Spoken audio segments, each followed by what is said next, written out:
Okay. Okay. Okay. Remove that one. Okay. Save changes. Okay. Hold on, guys. Facebook is not letting me go live because I'm late. Hold on. Let me change that to 5:15. Okay, Facebook. Well, we don't need you today. Okay. Whew. Y'all, I am so sorry that I am late. It ain't my fault. My sons were like, Mom, we have karate in 5 minutes and Dad's not here. So my husband was just having fun at Costco, forgot about the time. And if you first of all, if you can hear me and see me good, put a 1 in the chat because it looks like I have a lag on my end. Hey, Jessica. Hey, Foxy Moxie. If you can hear me and see me good, put a 1 in the chat because I have a lag. I don't know if, yes, you can hear me and see me well. Great. All right, guys. So let's get right into it because I am late. I apologize about that. Today's live stream. Oh, where's my phone? Today's live stream is Gameschooling. We're going to talk about Gameschooling. Hold on. Let me just change it in my little lower thirds. I am late to the party. We still gonna party. All right. I don't have my hall pass with me. Ooh, y'all, I'm in trouble. Okay, let me get this to show. All right. Gameschooling. All right, let me tell the IG people. I feel like I owe y'all a freebie or something because you guys have been so patient. I really appreciate it. Let me just let these people know that we are all the way live. Uh-oh, hold on. Hold on, y'all. I thank you for your patience. It's Friday. I hope everyone is doing very well and getting ready for the weekend. Okay, live. All right, here we go. Thank you, guys. Thank you. All right. Let me tell these folks we live. All right, we live. All right, here we go. Here we go. Take a deep breath. I'm telling myself that. All right. Okay, we good. Okay, guys, let me put the comments back on. Yes, Jessica, Foxy, Stephanie. Okay, thank you, guys. All right. Now, Gameschooling. So first, what I want to do is, is that right? Okay, is tell you what Gameschooling is. And I don't know, am I live on IG? Hold on, y'all. I'm sorry. It's saying I'm not live. Okay, no. All right, it is what it is. Why do I struggle with this? If y'all leave, I will understand, but come on back. I'm trying to get my life together. All right. Okay, checking connection. It was IG's fault. Okay, so Gameschooling. What is it? Now, I didn't put it in the description box, but I'll do it after the live. I did do a video on like my favorite manipulatives and things like that. I forget what the video was called. And I touched on a couple of things, but this video is strictly on Gameschooling. Hey, Byron Taylor. Is that Byron Taylor from my high school? What's up, Mustang? North Shore in the house. Now, one of the things about Gameschooling, and actually I see some of you guys coming in. Hey, Kamika. Listen, okay. So Gameschooling. What it is. Now look, y'all know how we do. You know what I tell you. There's always a standard definition, and then there's your definition, because we always take things and make it fit for us. We are bespoke, right? We are custom. We don't just take off the rack right there in our face. We have to manipulate it. So like a standard definition for Gameschooling is using tabletop board games or card games to game school, right? But we know there's a whole bunch of stuff out there that's not a board game or a card game, but it's still a game. And I'm going to show you some of those things. And I'm going to show you some cheap ways to do game schooling that doesn't look like your typical game schooling. Now, I know I have a couple of mommies on here. Yeah, North Shore in the house. Hey, mommy, how you doing? So I know we have a couple of families in the house. They are hardcore game schoolers. As a matter of fact, there is in Southern California and Irvine, they have a game school. It's Game School conference every year, but unfortunately, with all the craziness in the world, it's been canceled the last 2 years. But you do nothing but play games, and there are families who that's all they've done, game schooling, and their children, like from kinder to 12th grade, their children have graduated, gotten into great colleges, or they're successful adults, even those that didn't go to college. There are so many kinds of games. Now, if I have time, I'm going to take you to a store called Game Chest. They have literally tens of thousands, well, not tens of thousands, thousands and thousands of games. You will see that for every subject you can think of, for every grade level, every age, there is a game for that. So let's just get started. So I'm going to show you some of the basic ones. I'll try to mix it up. I try to have my graphics. I'm not organized right now. I'm going to show you some strategy games, logic games, counting games, your basic academic kind of games, teaching math, parts of speech, fractions, foreign language. And if I have time, and I'll show you some preschool games. I found a couple when I was going through my archives and stuff. So let's just get started. Wait, so what do y'all want to see first? What kind of games do you want to see first? Let me ask you that. Hey, Homeschool Happy, Official, yeah. Hey, guys, what games do you want to see first? You want to see math games, writing games, science games, strategy games, Spanish games, geography games? What y'all want to see first? Because as y'all can see, hold on. Let me stand up and get this going. Okay. We got, my husband's pulling up. Be prepared for a whole bunch of noise coming through the door. So I have a whole bunch of games in here. I got a whole bunch of games over here. And then I got a box down here and a box down here. So y'all tell me what you want to see. What's up, Natty Slims? Good seeing you. Okay, so whatever you choose. No, Jessica, I'm trying to put the onus on y'all. What y'all want to see first? If y'all want to see some math games, put a 1 in the chat. Math games, put a 1 in the chat. Hey, Ashley. Hey, it's good to see you. Welcome to the chat. Okay, so Kamika says writing. Okay, so writing will be easy because I don't have that many. Okay. Now this one, it's not a board game. You would be hard pressed to find writing games that are board games. Usually I find for writing, you want to be moving with it. You want to bring in as many learning modalities as possible with writing. Why? Writing is abstract. And the more abstract a subject is, the more you want to get all of those learning modalities involved, because there's nothing tangible about it. So you want to kind of approach it all different kinds of ways. So for writing, a lot of you guys know about these Rory cubes. Now, not your typical game school definition, right? It's not a tabletop. It's not a card game, but it's hella fun. But let me show you how I put my spin on it. So this is what it looks like. And FYI, now this I got from Target. This is a bootleg version, Target, of the Rory story cubes, right? But let me see if I have it here. I think I gave it to my girlfriend at the not the Dollar General. What's my store called? No, the Dollar General store. They have wooden story cubes. It's $1. You get 4 of them, and they have 2 different kinds. Okay, so let me just show you these, and then how we use these, and then I'll move on because I have about almost 60 games here. I want to kind of move through this. Okay. All right. Let's go.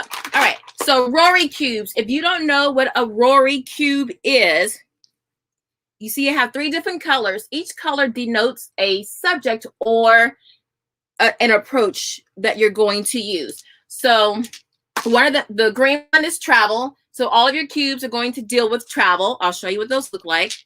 right? I mean, voyages. It's all about voyages. So when you look at the dice, you'll see you'll see pictures on it. So it's basically pictures on a 6-sided dice. All kinds of, let me just do it like this.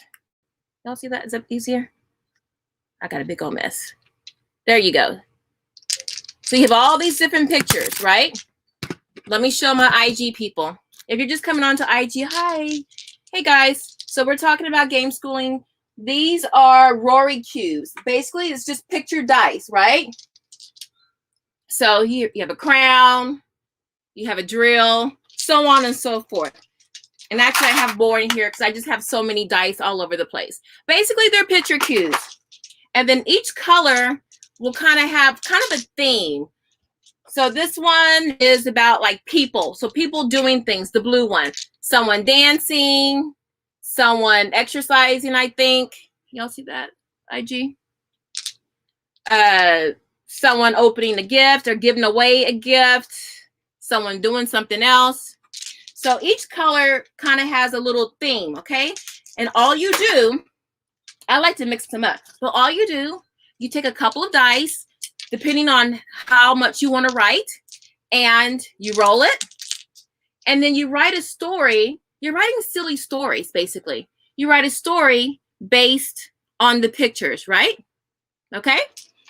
So that is not a board game or a card game, but it's really fun. Now, if you have a reluctant writer, okay, here I have my ELA dice because I have other kinds of dice that go with it. So at the first level, you'll just roll some dice. Say you have, okay, someone looks like he's eating a burger, and then here's an axe, and then a drill. Now, my kids, they come up with all kind of crazy stories. So they can write something like, or they don't have to write. You can have them record into a phone or a recorder, okay? If they don't want to write, or if they want to use chalk, okay? They don't have to write a full sentence out. Maybe they can just write the first thing that comes to their mind, just the person or just the thing that they see, okay? So right here, my brother ate my burger. I was so bad I grabbed the axe, but changed my mind and grabbed the drill and put a case around the refrigerator to, you know, keep him from eating my food. You know what I'm saying? They can just talk it out. You can record it, and then you can have them write it out, you know, copy, transpose what they've written, right? So there are lots of ways to get them to get their ideas out. This is an idea generator, okay? And the first thing with a reluctant writer is, number one, generating ideas, and then how do I put that into some kind of form on paper? So this will help to get the juices flowing. Don't overwhelm them by saying they have to write a whole, you know, Herman Melville novel. Just write out the first thing that comes, and then they can carry the story further, okay? I have some more. Now, these are the ones I got from the dollar store. They're in color. Colors. Hey, Miss Unique. So these are in color. You got a cheese. You got a color. Now, these are for like your younger kids, your kinders, pizza, maybe firsties, even preschool. And you can just have them write, you know, maybe the color. You know, red cheese is not good or bad or fun or whatever. Scissors, you got scissors. Pencil, you know. So you say they roll the dice, they have these two, they come up with a pencil and blue. I have a blue pencil. Okay? Or they can just say it to you. So that's a quick way to get the juices flowing. And then you have words. Sit up. These are exercise words. Walking lunges, push-ups, jumping jacks. So if you have, you know, pretty active kids, throw this in. After they put a little sentence together or something coherent to your satisfaction, have them roll this dice and have them do, they get a number dice, which I have here. Dice is stuck. Number dice, have them roll. And I rolled 5, what does that say? Jumping jacks or walking lunges, okay? or 5 jumping jacks, or 5 run in place, maybe run in place for 5 seconds. So these, the colored dice, the 99-cent store. Now, all the things I'm showing you, you can find down. I have links down below. Some of the things I've had for over 10 years, so things might look a little different now, or they might be discontinued. If they are, go to eBay first. I say go to eBay first. Try to find you some deals right now, and so you can build up your game chest. Now, these are huge compared to your regular dice. These are huge, right? And I don't remember where I got these from, but just more pictures, okay? Now, if you want to take that up a notch, maybe for your upper elementary grades, if you want to take it up a notch, again, we're talking about game schooling, okay? Some people might say, oh, that's manipulative. Put it in a game, and I'm going to show you how you can make almost anything a game. Now you have your parts of speech dice, okay? So you have your adjectives, verbs. Say, hey, you know, you got to use, give me a noun. Make sure you have a noun, an adjective, a verb. Now, the only thing about these dice, they only have 3 parts of speech. So what you can do, and what I've done, is I just cross out one of them and put an X on it. And then on a piece of paper, I'll put the X, actually like 3 or 4 different symbols. And for each symbol that I put on the dice, I'll put what that part of speech you should use, whether it's preposition, a conjunction, an adverb, you know, an article, whatever. Okay. So that's the first thing. So with writing, it doesn't have to be hard. Now, to turn that into a game, oh, I'm sorry. I also have some foam dice. Okay. So these are reading comprehension cubes. And these are, listen. If you plan on having your child do standardized testing, especially the SATs or anything like that, or maybe the IC, if they're trying to go to private school or whatever, reading comprehension on those tests, it's very vital. If you're trying to take the LSAT later on in life, and there are always certain core questions that you're always going to be asked. So start getting your child thinking about that with these comprehension cubes. Okay, I don't have these listed below. I'll add them later, but you just roll them after a child reads something. You roll these, but you don't just do it like you're doing a lesson. They read something, you toss it to them, and if you want to up the ante, give them a little timer. Don't stress them out. Only if they feel comfortable. Do it a number of times, and then when they start getting a little cocky, then be like, okay, here's a 30-second timer. What background do you bring to the story?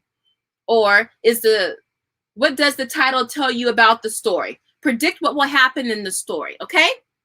And if they, get it right, toss them a piece of candy, or for your youngers, I keep a whole bunch of stamps, and kids like stamps. Stamp their hands. My kids like to have their forehead stamped. Mark of the Wildebeest, right? So that's just for writing, okay? Now let's move on, because I have a whole bunch of your traditional games, okay? Actually, I should do a video on how to do writing without using paper or pen, right? All right. Okay. That's writing. Not making a big mess. All right. Let's move on, since we started with ELA. Let's move on. Jessica says, even drawing a picture of what they see on the dice and telling the story that way. Exactly. They don't have to do words. They don't have to do words, okay? Communication, signs, symbols, sounds, all of that is communication. So if they want to draw the picture, that's perfect. Keep it in a folder, okay?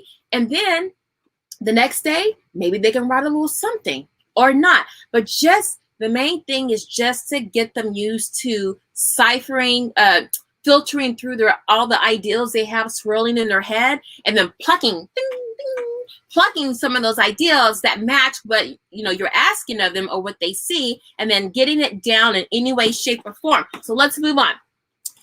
What's up, D&M? Says, I'm so glad you're back in the mix. Oh, thank you guys. I'm happy to be back. I'm back with a vengeance. Okay. So this one, this is Hasbro. You know, they're a perennial game maker. I think they've been around for like 10,000 years, about 100, maybe 80 years.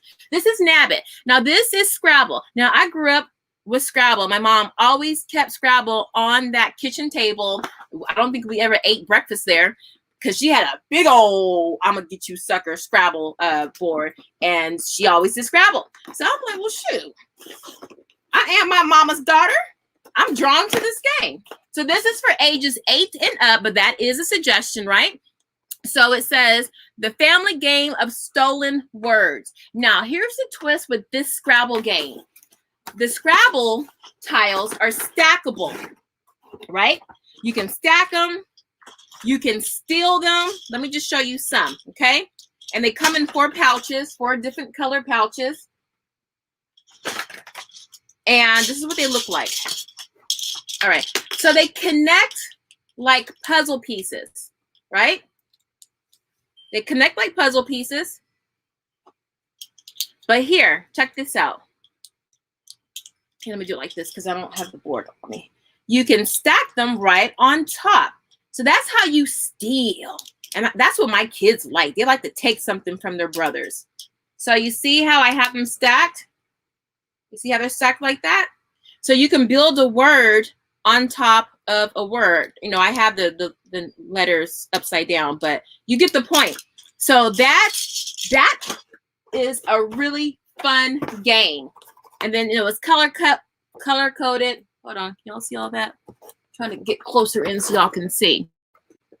How can I get in? I'm trying to point to this picture right here so you can see what it's like with all the different colors, because it all makes a difference. There's a reason for that. So, but let me move on. But that one is a great way to work on word manipulation, right? Being able to see the word within the word, okay? And also paying attention to the spelling of words, right? So I think that's fabulous. I think this is a really old game, but check that one out, okay? And let's see, is there anything else I need to say about this one? Yeah, that's basically it. It's a word game, playing words. All right, let's move on. I have a whole bunch of bingo games, but let me show you this game. This one is math. We're going to jump to math really quickly. All right, so math. This is by Pressman. I like Pressman. I've bought a lot of their games. They're really good quality games. We have a Mancala that's from Pressman. But anyway, so this is math. This is the game that allows you to add, divide, multiply, subtract. It's almost like Scrabble. It's almost like Scrabble. And, Lord. Now, here's the thing with these games, y'all. You're going to lose some pieces. Because, look, they just all over the place. So, let me try to show you. I'll just show you the board. All right. So the whole point of the game is deciding. Now, don't be put off by all the numbers on here, because that's just your way of getting more points and stuff like that. So let me see. So yeah, so it is like Scrabble. You have your game couch. We call them couches because they say the tiles lounge, and you just say if you have. Well, look here. And you can also use exponents with this as well. This game can go from kindergarten all the way up to high school. You can make it as complicated as you want to, as you see with all these combinations. So just know that if you want to do it for like the younger set, then you can just ignore all of these numbers, the subset numbers down here, okay? But SMAP is a really great way to practice all of the basic number operations in one game, okay? So if you want to hit all of that, all of those modalities, you can. And that's what it looks like on the back. Not my kid's favorite math game, but it's up there because there's so much you can do. And usually because my kids are 2 years apart, the older sibling is always like winning because they can do more different operations in the game. But there you go. So that's math. Now, I was going to show you their favorite math game, but I'll be darned if. Well, hopefully I'll get to it. It's in the bottom. All right, let me do Mancala. All right, now this is a really popular game. This has been around forever. This originates from Africa, and all it is a sorting, it's a counting and strategy game. Hopefully it doesn't spill on me. Okay, so now you might be thinking, strategy, that's not like really teaching you anything. Oh, no, no, no. Oh, no, no. Ask anyone who's ever taken the LSAT. Me. Ask anyone who's taken the Foreign Service Officer exam. Me. That's really the hardest exam in the world. Your strategy is logical reasoning, critical thinking. So we don't get that a lot. So whenever you can have, it's not taught in school for sure. So whenever you can get more games to incorporate that so your mind gets used to thinking strategically, that's good. So I'm trying to show it to you without spilling all of the gems, all of the stones. So for those of you who don't know, Mancala, okay, can y'all see that? Okay, so I'm not going to show you how to play it, but basically you have a player on this side where I am and then a player on that side. And the objective is to move the stones one pocket at a time. These are your pockets, and this is your Mancala right here. So these, you have to move these.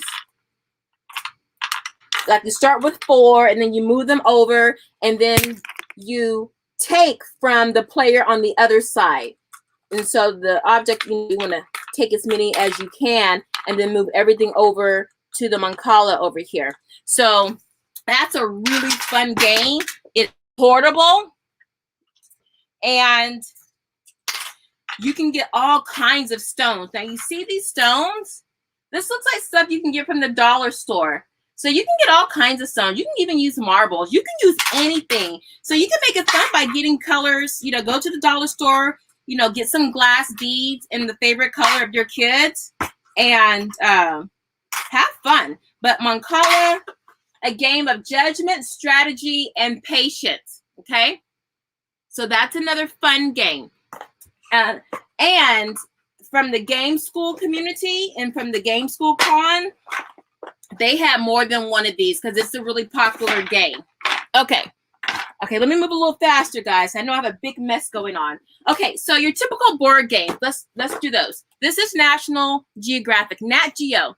And they have a game, it's called the GeoB Challenge board game. Now this one is about the world, and it's the first to collect 8 awards to win the GeoB Challenge. And can y'all see that? Let me just pull it up. All right. So all you're doing is, I don't know, is hosted by Alex Trebek, who unfortunately passed away.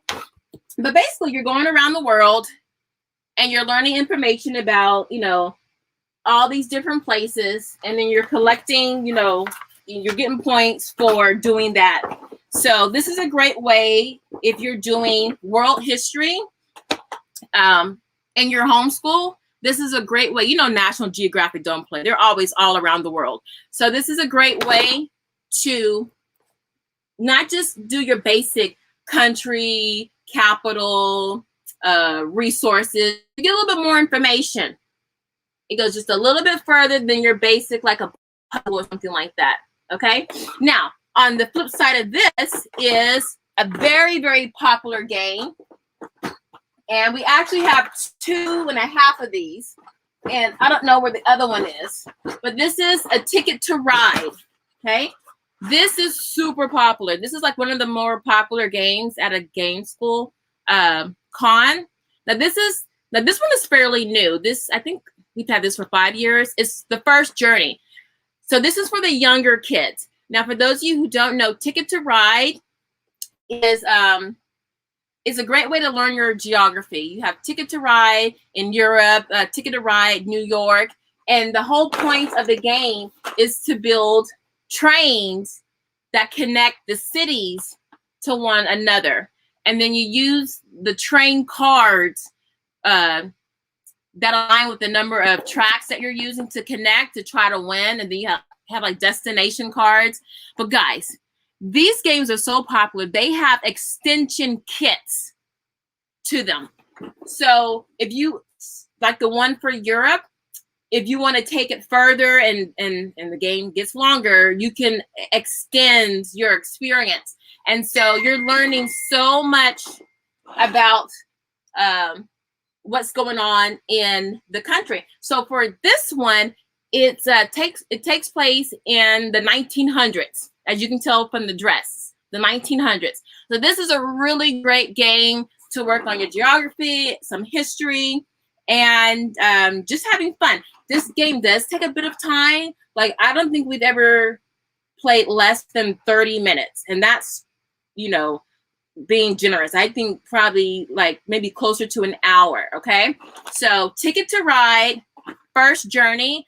I say start with the first journey if you're new to the Ticket to Ride franchise, so it doesn't feel overwhelming. And this will really, you know, suck your kids in. Hi there, Immaculate. Now, on the geography side, I'll try to keep it together like that. Okay. Now, Geo toys. Geo toys, I like them. We have probably no less than 45 puzzles. Now, what I do for games, now this is your typical game school board game.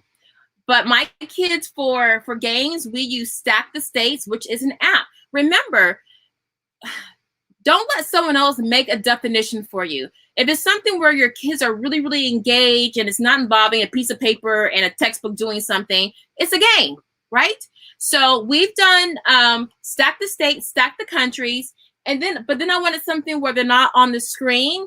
And last year when we were focusing on, or the year before, we did a unit study on Africa. We actually went around all of Africa studying the freedom fighters from the southern region, the western region, the eastern region, and the northern and the central region. We use this, okay?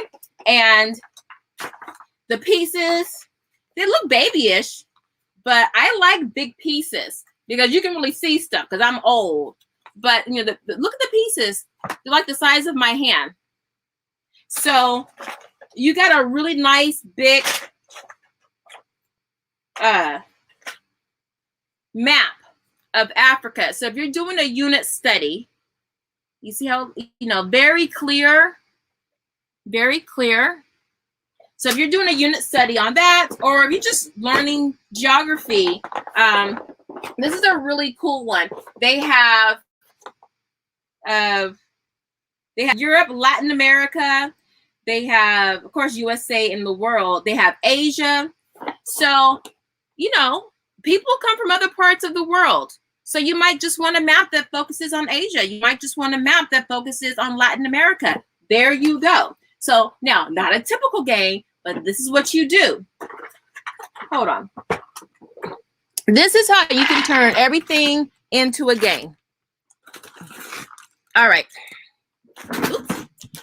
Now, this is a section on how to turn anything into a game. Like, Nikki, it's, you know, we got stuff going on. The moratorium on rent and stuff is up tomorrow. I can't be spending money on stuff. Well, buying a whole bunch of games. Look around the house. But if you can't find these, I say buy some double-sided chips. These are like $4 or less. You can probably get them at the dollar store for $1, okay? They don't have to be double-sided colors, but it just helps. These I got from the dollar store, and I just wrote like numbers on them. That's when I was teaching my kids. We were doing place value. But get some chips, or you can get the translucent ones. Get some chips. That way you always have markers or tokens for your games, okay? Actually, I would get the color chips if you have multiple kids. That way it's easier to differentiate. So scratch these. Get the translucent ones, okay? Then go to the dollar store and get you these sand timers. Now these timers are in increments. Okay, 1 minute, 5 minutes, 2 minutes. Oops. Get you a timer.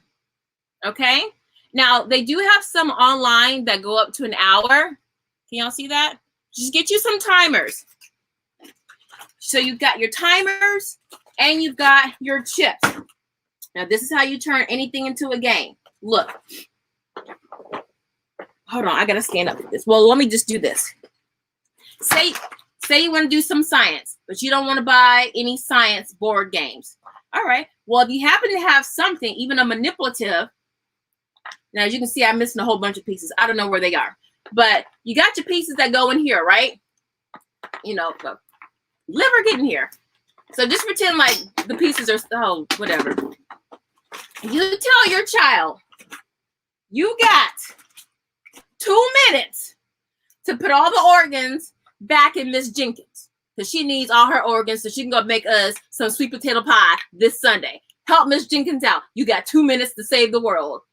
Juice it up and let them, do it. And then if you got a bell, thing that they can hit when they're done, there you go. But that's just one example. Just take something, add some chips, or timer, a bell if possible. The 99-cent store has those little Christmas bells. Put it on a string and shake it.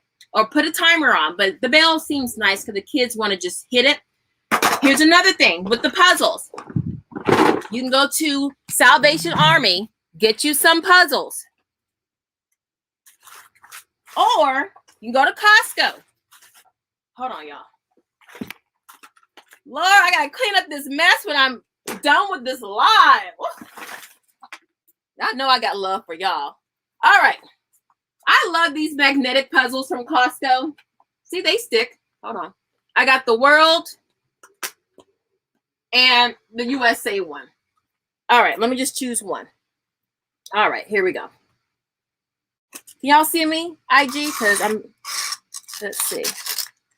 All right, I don't know if y'all can see me. Oop, nope, don't do that. Oh, darn it, I lost IG. Sorry, IG. I accidentally hung you up. All right, IG can come on over here. All right. So you got your puzzle, right? Now, here's 2 ways to do it. Say you got one child. That means you got to play games with your child. All right. Now, what you can do, take this puzzle, set the timer on, and you don't want to play with your child. Make it a game. Set that timer. Now, you don't think, say if you only have a 2-minute timer or it goes up to 5 minutes, but you know it's going to probably take her 8 minutes. Okay? So just say, hey, do Africa and Brazil. 2 minutes. Go. Put some music on. Set the scene. Y'all, ladies. Now, y'all know how y'all do when you have a man coming over. You got the candles, the aromatherapy, the nice meal. You got to do it with your kids sometimes. Put some music on, whatever they like. Get that timer, maybe a little bowl of snacks, something healthy if you want, and have them play it against themselves. Now, if you have kids, this is what you can do, and this is what I've done. And we've had this thing for almost 10 years. It's falling apart, but I refuse to replace it. Now, I tell my kids, because we have this thing called Brothership of the Kings, because my kids are kings, and they have to show brothership, because I'm like, when I'm gone, what y'all gonna do? So y'all be brothers and be, real brothers until the end. So I let them choose which continent they want to work on. And I watch and see who's going to do this one or who's going to volunteer somebody to do Africa, because you got the most countries here. So each child has a continent to work on, right? So whoever has Africa will just do Africa. Another child would do like America, because that ain't that much. I'm over here. America, South America, North America, South America, and then the other child can do Asia and Australia. But I let them choose. And then I tell them, all right, guys, brothership, boom, set the timer, and they work on it together. But listen, it's not just them learning their geography because they know it, and this has helped.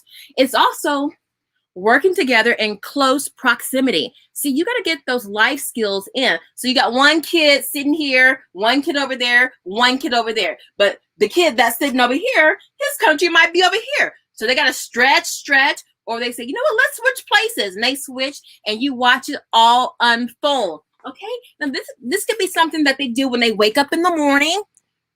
Watch my video. I forget what it's called, but how to start your mornings off. I tell you, we do game schooling in the morning and they just choose something to work on their own. So that's something that you can do.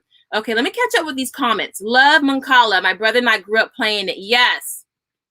And it doesn't have to be fancy. You know, if you don't have it, you can bootleg it, and you know, off the top of my head, get you a little shoebox, cut it down so it's not that high. Get you some cupcake little tins, trim the top, hot glue it down, make you like, was it 4 pockets? I forget how many there are. And then let's see, what would you do for the longer part, for the Mancala part? I don't know. You figure out something. Oh, you can get, I don't know. But, you know, $10, you can probably find it for cheaper. But there are ways to bootleg something if you don't want to spend the money for it. But for the Mancala, it's just nice just to have it because it's portable, it's real wood, and, you know, why make it harder on yourself? All right, so let's move on. Any questions so far? I'm going to see if I can get IG back on. Any questions so far? Okay. For our little ones. For the little ones. All right. Now, this is something, so long as you have a printer, you don't have to buy it. And it's not a board game, but it's a game. And it gives you 2 things in one, right? 2 things in one. I got this, oh my gosh. Well, my oldest was, I think he was 4. That's how old these cards are. So, why is it showing that? Okay, I don't know. So, not only are you teaching the alphabet, you're also doing an exercise. And it's a game. And you're being physical with your child at the same time. So, alphabet, check. Exercise, check. And eventually independence, because what you can do in the morning, remember those little morning boards you used to have with the time, the money, the date, if it's cloudy, all of that. I used to have, oh Lord, the memories. I got to pull up those old videos. I would have these in a pocket, those little sleeve pockets from the dollar store, and I would put, you know, whatever letter we were working on in that pocket. And then my son would pull that out and would do the exercise. So it says A, make circles with your ankle. So they're saying A, and you got, I hope my feet are clean. They would say, you know, say the letter and then do their exercise. Can you do that? Yeah. While, you know, they're sitting down, or they can stand up, they can sit down, they can do whatever. But see how far they can go. Say, hey, let me see if you can get through A to E. And then, you know, just set them out. Set them out. Not a board game, but it's a game. Run in a zigzag. For those of you who got those Speedy Gonzalez kids, quickly walk in place. Okay? That's a fun game. Don't box yourself into having to use a board game, okay? It's a game. They're learning, they're exercising, and they're having fun. There we go. Touch your toes, okay? So that's just to give you an idea. I might make these, if I can find the document, and then put these on my website. You guys can have these for free. Okay? This is fun. You already saw the A's. Oh, thank you, Kamika. Yes, a muffin tin from the dollar store. Perfect. You know what? And actually, you can have a day where you guys make your games. You know, you can put your own spin on a game. So that's for the little ones. So let me move on. All right, here's one that I talked about before. I'm going to bring it back.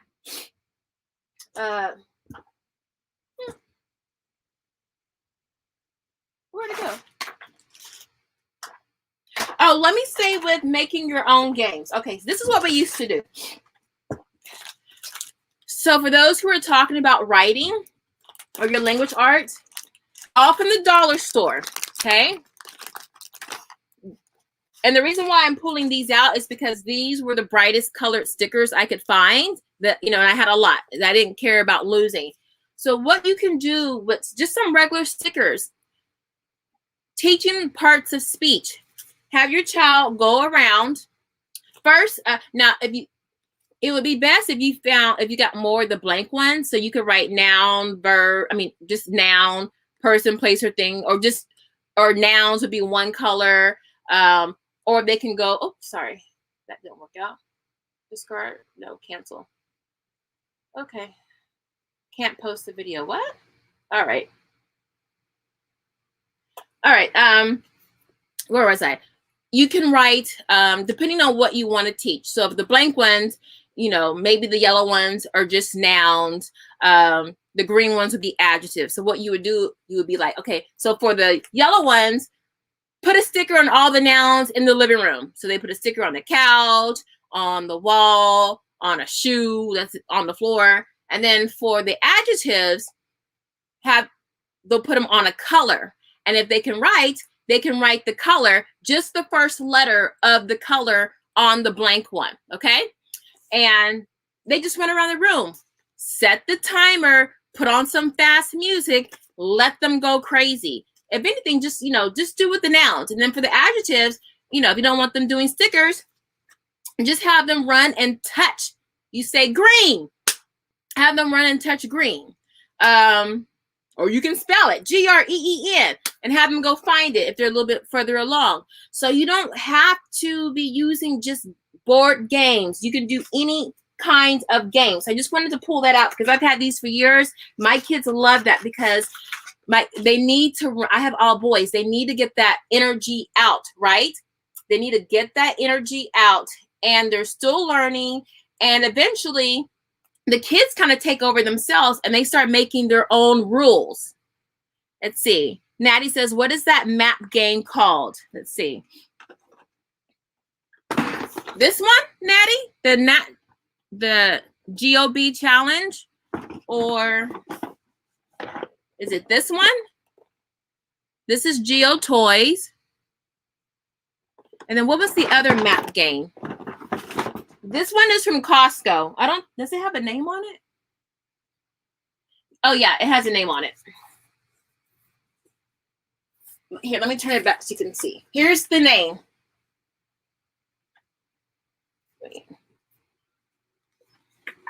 Here, let me just take this off and just show you. You see that? That's the Costco map. I think I spent $10 on these or $15. I'm not sure. But this is the USA one. So, oh, hold on. I think I see one in the back that you might be talking about. Or were you talking about this map, Natty? I'm about to go over that one in a second. So just let me know in the chat and I'll try to find it for you. I haven't gone over this one yet. Okay, Karen. Oh, hey, love. That looks like fun. Why didn't we play that with the boys? Which game? Because we can still do that. Hey, Janice. Hey, guys. I'm seeing some of my oldies in here. Okay, so this one, I think this is the last geography game. It's bingo. And this is the US one. I also have a world one, which my boys prefer. This is an Oppenheimer Toy Award, if that matters to people. I personally like those kinds of toys. I find that they become classics. And hold on. I dropped so much stuff down here, guys. I find that, let me get some water. They have staying power. And I like the Parents' Choice Awards. Oh, hold on. I can't even get this. Okay, I'm missing a lot of pieces here. All right, so I'm missing a whole bunch of pieces. But basically, it's bingo geography. And it's just a shushed up version from your typical bingo game. So all you're doing, basically, it's like a map. And then they're just finding the states, you know, B, Alaska, I, Washington State. So, but that one is, they do have the world map, which my kids liked better than the US one. So that's another one. Now let's move on to some math really quickly, because I still have strategy games and I have memory games. Those games are important for working on your processing speed, okay? And your memory load, how much information you can hold. Now this is a fun one and a favorite. Pizza fraction. Pizza fraction. This is a fun one. Let me show you. Now, let's see. All right, so you got your menu, and there are actually, like, I think 6 different games involved. This is a fun one to teach fractions, guys, because remember, when children can see that it has real world implications, they remember it. They remember it. And they can apply it to, they can generalize it, meaning they take it from the classroom to life. So you have your pizza spinner. Okay, so this is like one game. So you have the pizza spinner that attaches to all these different games. So here's one game. So you can go as advanced as you want to with the pizza slices, right? So here's the other one. That's another spinner. And so what you're doing, you're building these recipes, okay? So you can see this is for your, you know, your younger kids, right? Got some on the back. And this is for your babies. They just need to see, they just need to see the pizza, really. But you have so many different games in one. This is my favorite game. And then you have all the different slices. It's a great visual game. It's a great visual game. And you see that? You have all the pieces and you have lots of different kinds of pizzas. This is really fun, guys. This is a really fun game. So what you're doing, and here are the rest of the pizzas. So you can really see what's going on. It talks about identifying fractions. Wait, hold on. We have, you have 7 games, ages 6 and up, and it's 2 to 4 players. I guess I should have been telling you guys that. And then for each different game, it tells you the age range and level and who it's appropriate for, okay? And for one game, it's called the appetizing warm-up game. Another game is what is the pizza sandwich? This is fun. This is probably one of my most favorite games that I'm showing you. Okay, every way you slice it. So each game has like a little pizza saying to it, which I think is pretty cool. And then you got, and as you get further along, it gets a little bit more advanced. Who gets the pizza? Pizza tossing contest. So this one, guys, this will take you from kindergarten to middle school. And the way the education is in this country, it'll take you to adult. Because Lord knows sometimes we need to review our fractions. Did I do the last one? And then you have adding and subtracting fractions. Yes, with this pizza game, you can do all that. See, that says 5th grade and up. Okay, I don't even know if I'm on with so this is by far my favorite game. Again, all of these, most of all of this I have in the description down below, but let me show you the back. But it's a really, really fun game. I'm going to show you a couple more fraction games. But there you go. All right, so that's the pizza one. All right. Let me show you some more bingo ones. I love bingo. Everybody knows how to play bingo. One, right? Oh, wait, hold on. Let me catch up on some of these comments. Oh, the card. Okay, when you come over, Karen, just let me know, because I got, you know, you just go to the game chest and just pull out whatever you need. Okay, let's see. Hi, where do you get your games? That's awesome. So I'm cheap. A lot of games, I would go to my homeschool consignment shop. I would go on eBay, but then some Target, Amazon, and you know, you can go on Facebook now, go to the homeschool share groups and try to see if you can get like a mom who's trying to unload her games. Usually you can probably get more than one game. But I would say the majority of the games I did get from Amazon and Target, okay? So if you don't have those nearby, then get on to Facebook Marketplace. I'm on there a lot now.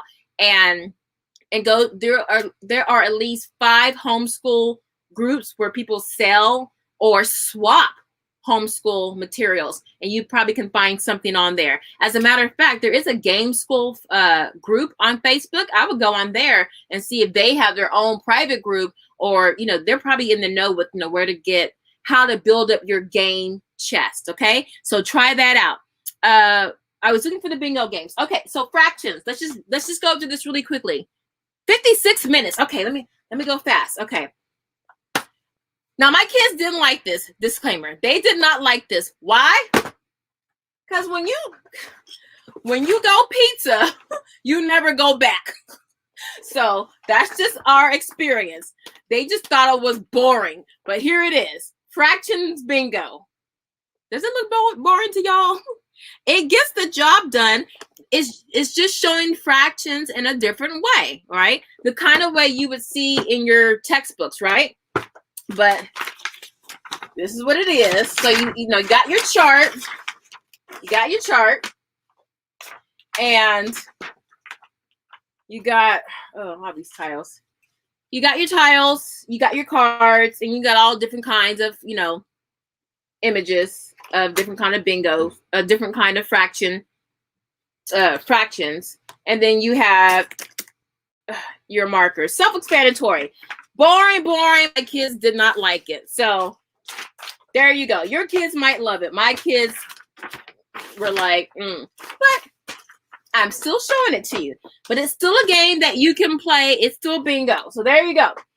Now, this one, my kids did like, okay? This is bingo, multiplication, and division. Sorry, guys, I accidentally hung up the phone, so I'm sorry about that.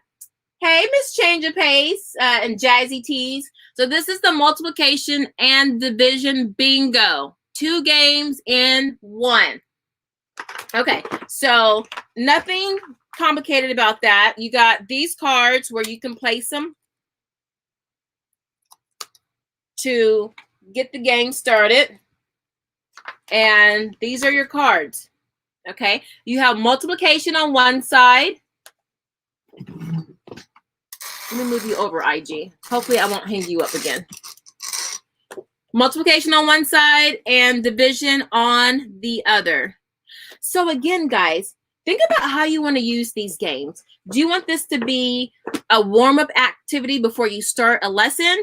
Do you want it to be something they do in the morning just to, foster community, and, maybe you have to do things in the morning and you want your kid to be able to, get, it's almost like when you get up in the morning, you don't just get up and go to work or go to school. You got steps to do before you're fully up. Like maybe you need coffee, or maybe you need a shower, hopefully. So you don't just jump into school. So if there's a nice game downstairs in like a box that's full of games, they can pull some of these out, right? And mind you, I made a multiplication game. It's a really fun game. I have it for free. I just have to remember where I put it. It's on one of my videos. But if y'all remind me, I'll link it again. This one we haven't used yet. This is Spanish. Y'all know my struggles with teaching my kids a foreign language. Basic Spanish. And all I've gotten so far was just breaking up the cards. I don't like that this is not in color, but it's still bingo and it's still Spanish. And we'll be using that. So you got bingo Spanish. It comes in advanced Spanish intermediate Spanish. It does like vocabulary Spanish. So choose which one you want to do. You have it in French. You have it in multiple other languages. I think that's all the bingo. Let me see, because I got more stuff. All right. Now, if your child is pretty, you know, kind of advanced in math, or you would like them to be advanced in math, or, hold on, guys. If your child does math competitions, you want to get these games. Hold on, because my last name is on these games because my son would take these to his math competition class. Hold on, guys. I got to grab my marker. I can almost reach it. All right. All right. How are y'all doing so far? You guys like these games? Put your favorite game in the chat. Oh my gosh. Cancel. What is... Okay. Did y'all hear that? The SOS just came on to my my phone. I don't even know if they can see me. All right. So put your favorite game in the chat. Let's share for everybody. Okay, Natty says the one with the continents. All right, Natty, you're gonna have to ask me that question again because I don't know what you're talking about because I haven't been reading the comments. So the one with the continents, you're probably talking about one of the puzzles. I'll come back to that. Yes, learning coming alive in a fun way, not just through workbooks. Yep. Kay Tice says, yes, this is very helpful for me. Oh, good. I'm so happy. Okay. Guys, I didn't touch the phone. It just went to SOS. Child, that spying stuff is getting serious. All right, so listen. So I have 3 games for children who do competitions, math competitions, your AMCs, AMEs, kangaroo, math counts. What's the other one? Oh, the big one. I forgot. I'm fried. But anyway, so they do any of those competitions. These games are perfect. Like the teacher, she would always play these games with them so much that I bought these for my son so he can do them. I didn't play with him. Oh, my head. But he loved these games too. So maybe you could do this with your kids. The first one is distraction. It's a game of memory and hilarious diversions. Now, this one I actually saw him do with my son. So what you do, you have to keep a string of numbers in your mind. You got to hold it. And then you get a distraction. You see here? You go in a distraction and you still have to remember the numbers that you had. So it's basically, you know, it's like you're counting. You got some money, you're putting money on the counter, counting it out, you know, you're about to buy something or whatever. And then your kid comes in, Mom, where's the Cheerios? And you're like, not to start all over because you were like in the middle of your count. Well, this game is kind of like that. You still have to hold that information while addressing the distraction and then going back to the information. We all need this in life, right? So it's called Distraction. I got this off of Amazon. It's a fun game. And you can't go wrong with this. This is a fun game. Actually, you don't have to be math, all into math and stuff like that. It's a fun game. Now, listen, I have a child, my middle son, on the spectrum. And when he was younger, he had an issue with his processing speed, memory working speed, the processing speed. And, well, let me get to that in a second. The other game, now this is for your kids who, this is more involved. This is called Phase 10. And it's a rummy game, and I don't even really know how to explain it. All I know is that my son said this was everyone's favorite game in this math competition class that he's been in for like 5 years. And the teacher always ended the class with this. So if you're, I'm sorry, I can't give you more information about it because I'm like, how much does it cost? All right. And then I just say, take it to class. But a lot of times things that look really simple are actually really hard. Like, what's scary about this? Looks like Uno cards, right? Just numbers. but it gets really, really complicated. It says ages 7 and up, players 2 to 6 is by Mattel, and it's be the first player to complete 10 phases. That's all I'll tell you. If this remotely interests you, just know that kids who are preparing in the math Olympiads. So if your kid is into the math competition circuit, this is a staple. So go on and get it. All right. Now, processing speed. Now, I don't have a physical game for this, but no, I don't. Now, what I did for my son, hey, Jessica Lovejoy. Now, what I did for my, hold on, guys. Let me catch up. I'm behind in the comments. Just remind me, memory games, okay? Because this is a free one I'm going to tell you about. The cards with the letter and the physical activity. Oh, okay, Tice. The preschool cards. This I just printed and cut and laminated. These are preschool cards. It doesn't have to be for preschool, right? Actually, I could make some Spanish versions of these. That might work. I don't know if I want to put the time in. But yeah, so these are your alphabet exercise cards. Got that one? Okay. Let's see. Muna, you're asking about the world puzzle. You want to see it again? The world puzzle? This one? The big one or the Africa one? Put it in the chat which one you want to see. I got a big old mess here. So I have the Africa puzzle and then the world puzzle.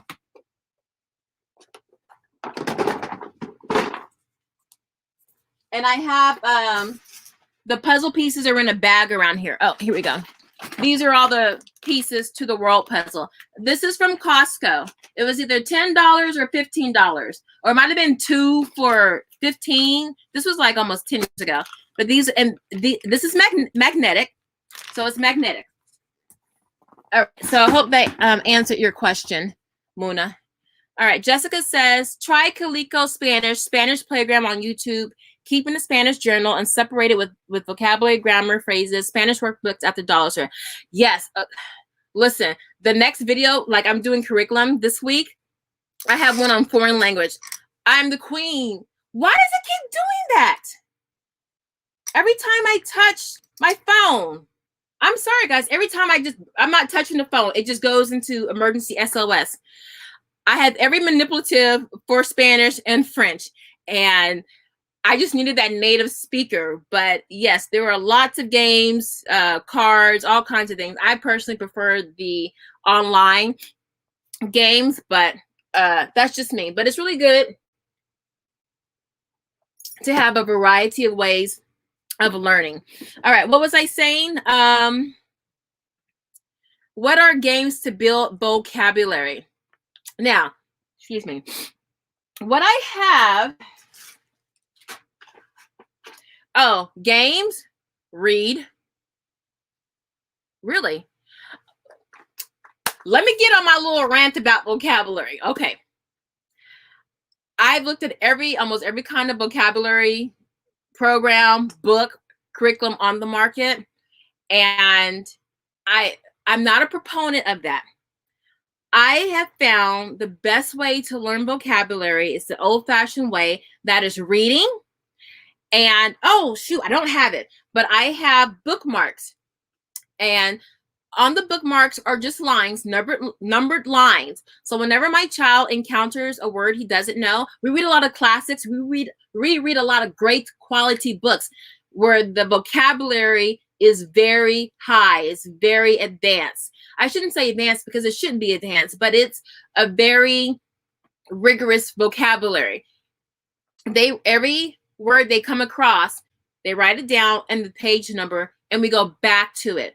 And that's how we learn the vocabulary. We look at the context in which that word appeared, and then we talk about it. I'm not kidding, okay? You just can't memorize words. If you want to really do vocabulary, I say go take a class in Latin or Greek, prefixes and suffixes, word origins, so you can understand how a word is put together. So you see what the root word is, the prefix and the suffix. And then if you have a Latin background, you can kind of decipher what that word means. That's how you, that's what people who in the spelling bee, they can't just memorize all those words. A lot of them do, but the smart ones, they memorize how the words work together so they can eliminate what a word doesn't mean. Or they know the correct spelling because of this root word or this prefix or suffix or something like that. So for vocabulary, the one thing that I've used that I thought worked the best was Scholastic's step ladders or vocabulary ladders. Let me see if I can pull it up for you guys. I like that. Hold on. I'm going to pull that up for vocabulary because there's so many vocabulary builders. Does anybody know what I'm talking about? Vocabulary builders. I think it's vocabulary builders. Is a ladder on the front of the page. Workbook. Let me put workbook. Scholastic. I believe it was Scholastic. Yes. Okay. So Scholastic, but I don't see the one with the oh, here we go. But okay, word ladders. Okay, let me share my screen. Hold on, let me go incognito so y'all don't see all my information. View. Hey, okay. But that's just me. But if you wanted to do what I say, vocabulary builders, Scholastic, did I say that? Yeah. I need to cut my nails down, Scholastic, because they're too long. Okay. Okay, so let me share my screen. Let me pull this up. Now, I actually like this. They have different grade levels. Okay, that's grade level 1 to 2. All right, let me just pull this up. Let me share my screen. Oh, shoot. I'm afraid to touch the screen. Okay. Let me share. You guys with me? All right, I'm about to pull it up. Sharing my screen. I know I forgot how to do that yesterday. Share screen. Okay, and Chrome tab. Okay. Okay, can y'all see that? Can you see the Amazon page? Sorry, IG, you need to come to YouTube if you want to see what I'm showing on the screen. I can't see the chat, the comments, so, oh, yes, I can. Can y'all see, hold on, let me adjust this so I can see you guys. Can you guys see the Amazon screen? Yes, word letters. Okay, perfect. So this, grades 1 to 2, I have, I think 3, yeah, I have the yellow and the red. No, I have the yellow. No, I have 5th and 6th. Anyway, you see they have a lot of reviews. I like this. I thought it broke it down into not just memorizing a bunch of words, but having some kind of direction with it. And I like how they brought in the phonics and the spelling, because really, if you're just memorizing words, you're kind of stunted. If you bring in the spelling and the phonics with it, a la Marva Collins, then you're not just trying to memorize. You're learning systems so you can decipher any word at any time. So let me come back here. So check that out, Daily Word Ladders. Ladders, because sometimes I sound country. All right, so let me go back to you guys. Okay. Can y'all see me? Put a 1 if you can see me, because I see my screen, but. So there you go, Natty. I hope that helps. I'm not crapping on games. There might be games out there, but for vocabulary, because it's just so many nuances, but maybe I should look that up. I just haven't really seen anything that made me think, oh, this is fun and it's really going to teach vocabulary. I'm really into vocabulary and etymology. Let me tell you, I missed 2 questions on my SAT verbal. I never took a SAT study test when and I took my SATs in 7th grade. And that's how I got into Duke's gifted program. I never took a gifted class, a CAM. My parents just left me to my own devices in the house. But what was in the house? A whole bunch of books. None of them were grade level. They were all biographies, autobiographies, war books. Oh man! And luckily, my parents stole the government. My parents worked for the government. Their thesaurus and dictionary. So I had Oxford and Webster dictionaries and thesaurus, and I used that, and that's how I was able to read all of these very advanced books, because I had nothing else to do, because all my friends were away at camp, or well, not camp, they weren't home for the summer, and I was stuck at home. So all I could do was read and stay out that Texas heat. And I'm telling you, just by reading with a thesaurus and a dictionary and having these pictures associated with these vocabulary words, I knew what they meant. And I'm telling you, sir, my name is whatever. I missed 2 questions, only 2 on my verbal part of my SATs. It's reading and then writing down those words. You got to see it. You have to write it and make a sentence with that. It's old fashioned. It works. Ask Marva Collins. Y'all know Marva Collins' story. If you don't know her story, watch my video on my top 10 teacher movies of all time. All right. There you go. It's probably more than you wanted, Natty, but you know how I am. All right. Let me catch up on these comments. All right. Jessica, for your high schooler, watch Language Lore. Ooh, I haven't heard of Language Lore on YouTube. He has a really nice, I can't get to my notes. Okay, hold on. I'm going to write it on my hand, my sweaty hand. Language Lores. He has a really nice way of teaching himself Spanish. Immersion into the culture is a great way for learning and acquiring Spanish. I know, Lord knows, we got a lot of Spanish opportunities around here in California. And I grew up in Houston. So I'm like, I have no excuse. Horrible, horrible. All right. Is it Kamika or Kim? I'm just saying Kamika, but it could be Kimika. No, it sounds like Kamika. Kim. Ticket to Ride would be something my son would love, since he enjoys all things trains and ships. Listen, they have a Ticket to Ride sails and rails. You get the boats in with that. So check that one out. Now, here's the thing. The Ticket to Ride, they're a little bit pricey. So try to find it on eBay, okay? Like the live. All right, thank you, Natty. Okay. I'm so behind. I'm not sure what you guys were saying. So if I'm not answering your question, then just ask it again. Are they listed in the description?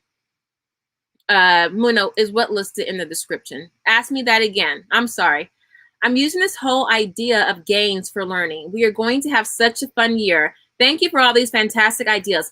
Guys, listen, if I had more confidence in really teaching through game schooling, I would do more game schooling. I really would, because you don't realize that when you grab your child's mindset and their heart, it sounds cheesy, but it's true, and you pull them in, when you get instant buy-in from your child, they'll just find ways that you don't even think possible to keep doing it.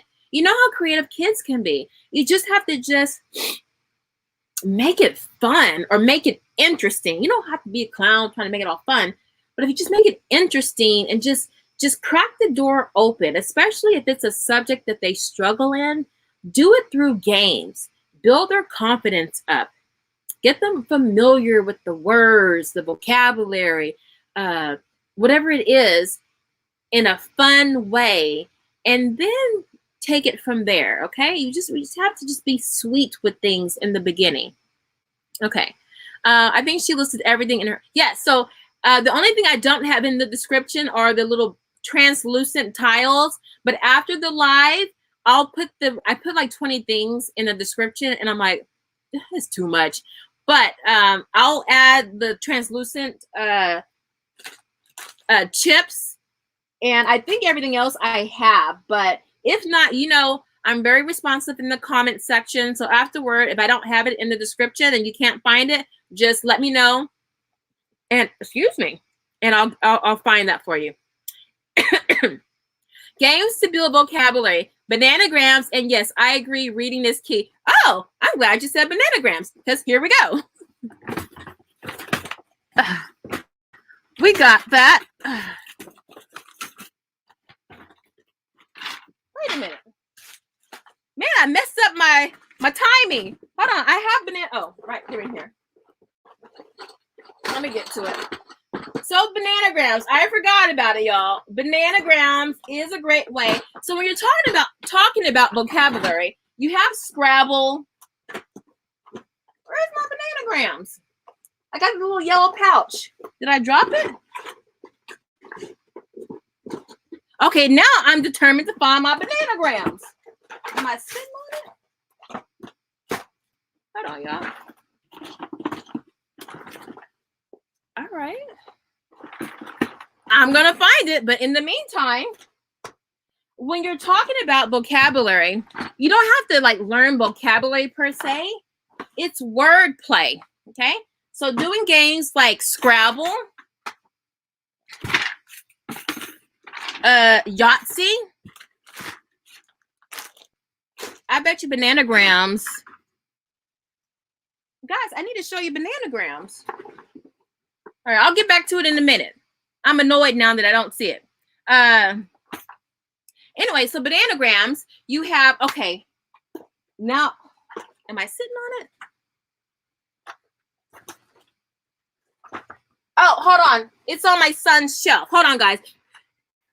Think of some questions to ask me and give me 2 ticks. I'll be right back.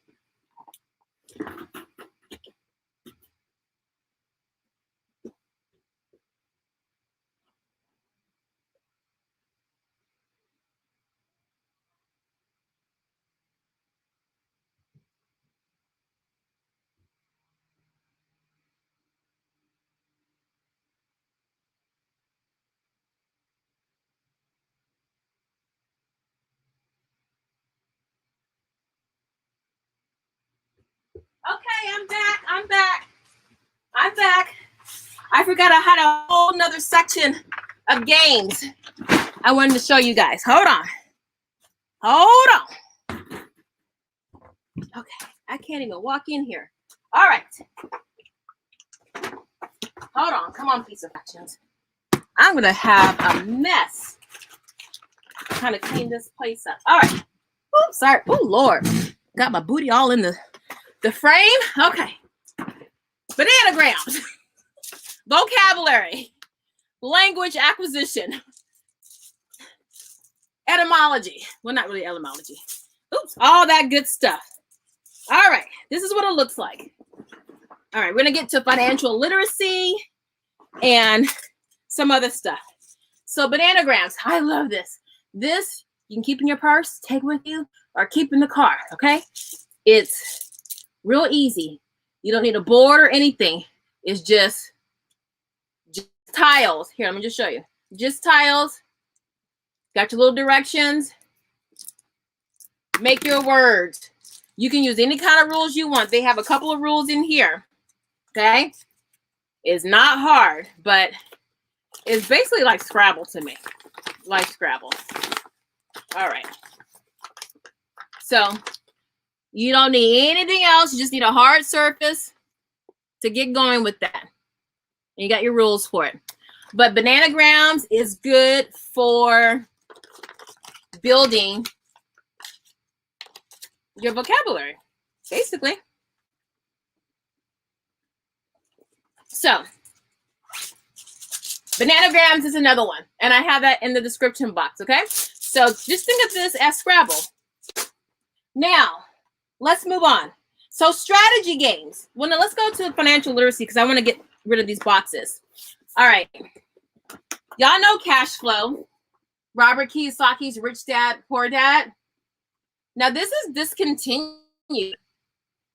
That's probably why the prices are like crazy online. It's like $70. So go on eBay, try to find a mom who's just trying to unload her stuff and, you know, go from there. But, you know, this is pretty encompassing. You got your salary, your income statement right here. So you got your balance sheet. Can y'all see that, IG? So everyone gets one of these. This is your board. And then you have your book, which none of your kids are not going to be reading this book. It's really for you. It's really for you. And then, which I never use because I don't have a cassette player. That's how old this is. Actually, I do. I have my old Sony Walkman, but I don't know where it is. Somewhere in the house. But it comes with that. So that's how old this game is, which is probably why it's, you know, Robert needs to update it. Maybe he did. I don't know. So and then you got money and the chips and stuff like that. But this, you know, you guys know Rich Dad Poor Dad teaching you about financial literacy, how money works and your relationship with money. So there it is. That's cash flow for kids. Maybe I'll do a video with the kids playing it. It is very heavy. It's very heavy. I have another money game. Money Wise Kid. And this one's kind of babyish. It's good for you, you know, your littles, just to kind of teach them, like, you know, the meaning and stuff of money. You can tell. So like money recognition, coin recognition, dollar bill recognition.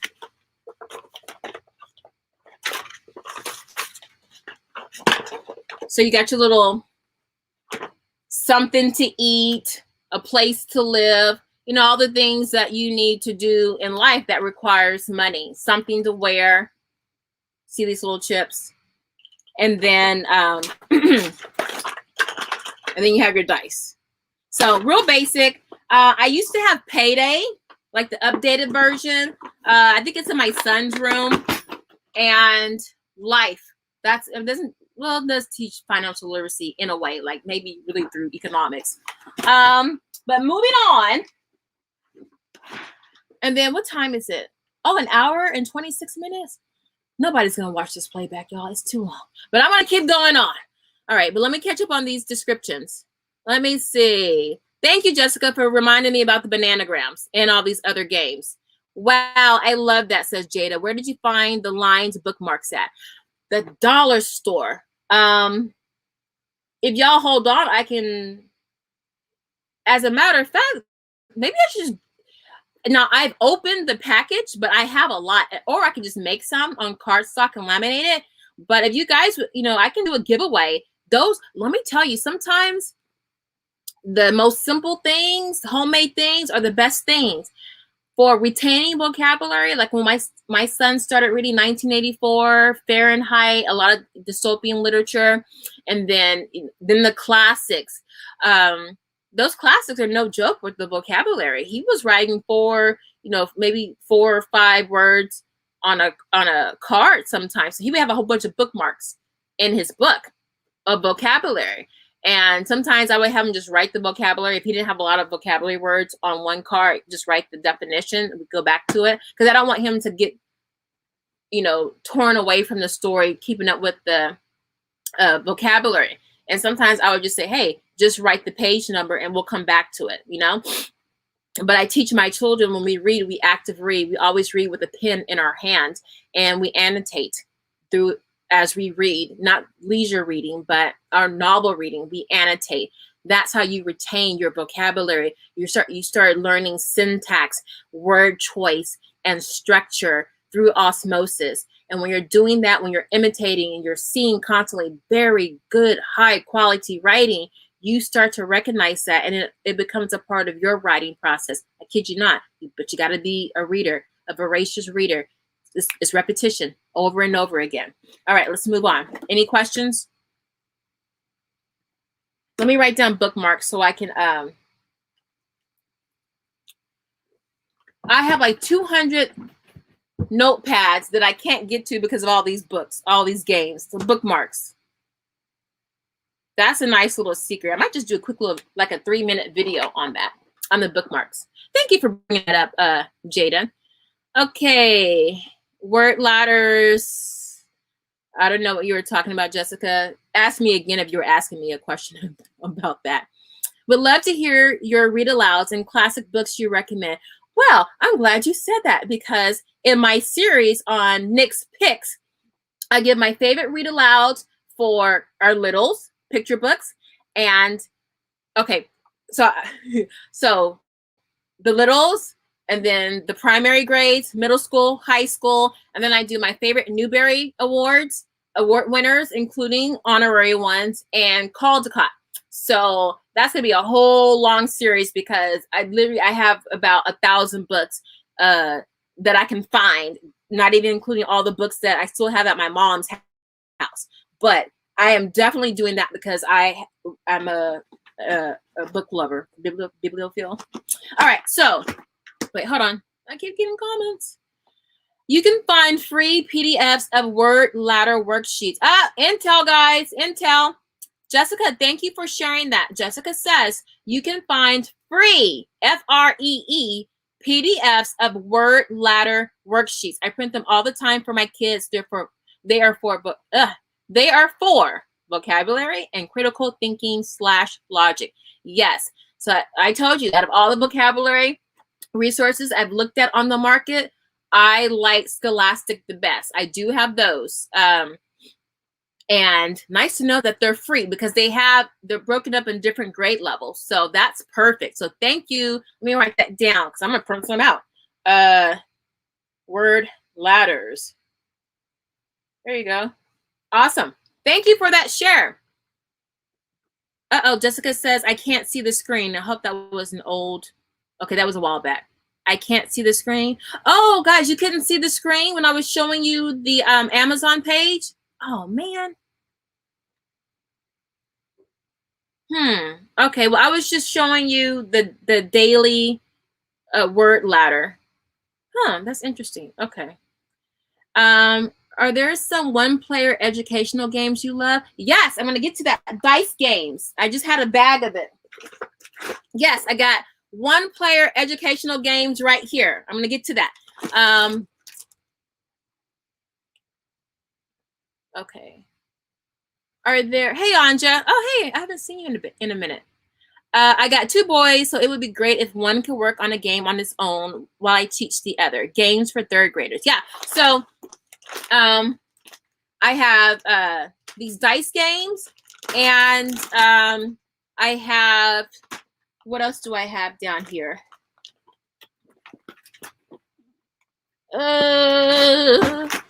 Yes, I do. I have 2 games. I'm gonna show you. Just let me get through these comments. If I forget, just remind me.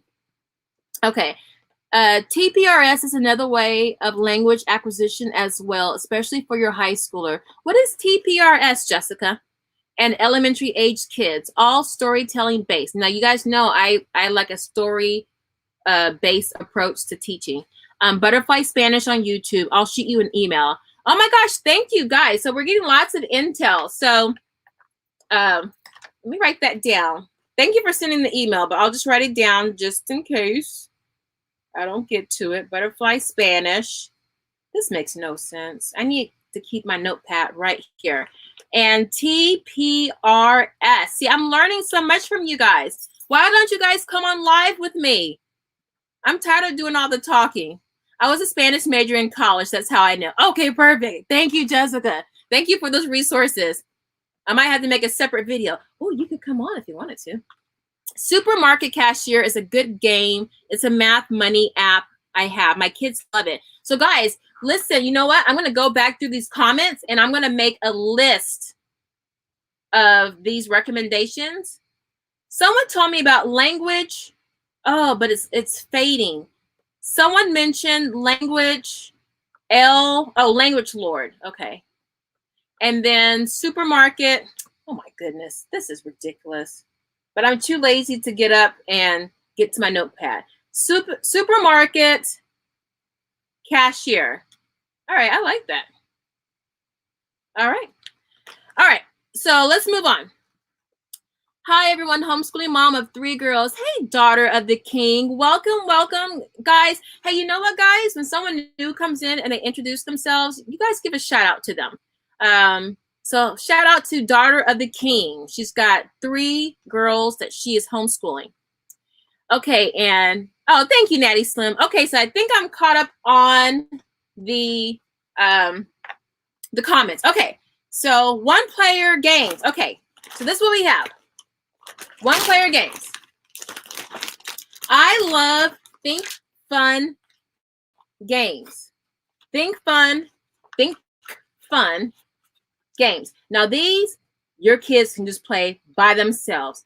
Portable, small, doesn't make a lot of noise. All you need is, oh, this is what it looks like. Now this is a junior game, but they have it for all different grade levels. And I'll show you the others in a minute, but that's what it looks like. This pouch and dice come in this, okay? So the junior one, the dice is just bigger. That's it, really. All right. So, hold on. I can tell how much I love them because I have all of these little bags. Okay, so for 1 kid only, you got a little pouch and you got your little map, little blanket, right? It has start to finish. So start if you want it to be a short game. If you want it to be a short game, start, finish. If you want it to be a longer game, finish. This is about 15 minutes, and that's 15 minutes. So 30 minutes on average to complete. And then here's your dice. You have 12-sided dice, 2 12-sided dice. I know what that looks like. And then your regular 6-sided dice. Now, if you wanted to, okay, so you have, oh, you should have 3. Oh, yeah, okay, I got it all. I thought I was missing some dice. So you have the instruction booklet that gives you all the different games that they can play, okay? But let me show you, it gets better. Okay, so you have all these instructions. They're just showing you different ways, okay? Nothing scary, but look. Oh, and they give you a simpler version. That's the one that's like only 15 minutes.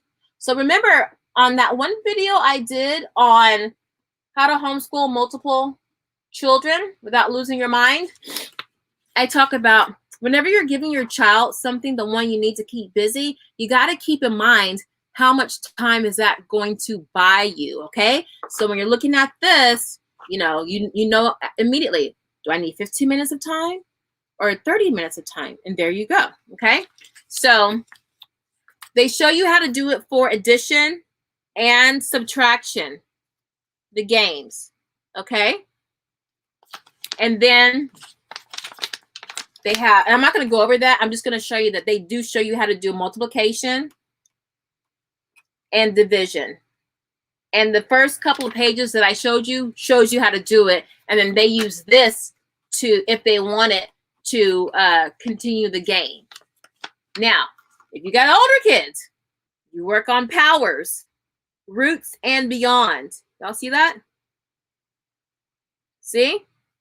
This covers all your kids. This costs like $7. And then if you want to take it further, you got the wow, which means, look, kid, you're on your own with this. Let's see. There you go. Wow. Okay. Target numbers, scoring numbers, answer equations. Okay. So it can get really advanced. Okay. But I never really used the advanced way. But look, see? Starts looking a little scary, huh? There you go. And there you go. But I just did it, you know, the multiplication, I just did the basic operations and you'll be fine. And it's really fun. My kids would play it by themselves. Now, this is what I did. This is how I upped the game. Ooh, I'm putting this all in the wrong bag. This is how I upped the game. Oh. I went, look, and I got another one. Because each kid had one. Because they can play it by themselves. They can play in, you know, a group of 2 or just by themselves. I love these. Now, I went and bought all kinds of colored dice. I did like the Dungeons and Dragons kind of thing and just got all these. It's called Whiz dice. whiz dice. You get all kinds. You can up the ante. Sometimes just changing the color or the shape. You got triangle, hexagons, all kinds of shapes. That just a little change. You know how you make a little change to your hair, trim a little bit off, add a little tint or something, and you're like a whole new person to everybody. So, and then I got place value dice because they can incorporate that into the game. Okay, so you got all kinds of ways. Okay, if you go to education, is the education unbox? No, she mainly deals with Cuisinart rods, but she's got a lot of great stuff on there. But let me move on.